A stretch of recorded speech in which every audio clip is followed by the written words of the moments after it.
এগুলা তো উঠি না, ভালো লাগে না, শিখলে আর কি। কয়েকটা রাউন্ড দিবে 50টা 100 টাকা।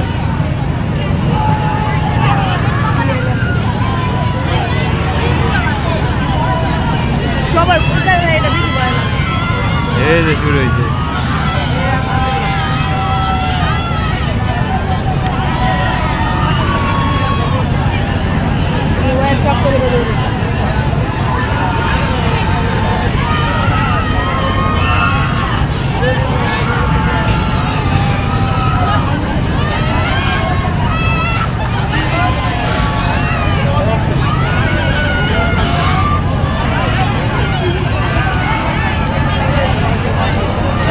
ভিডিও করবে।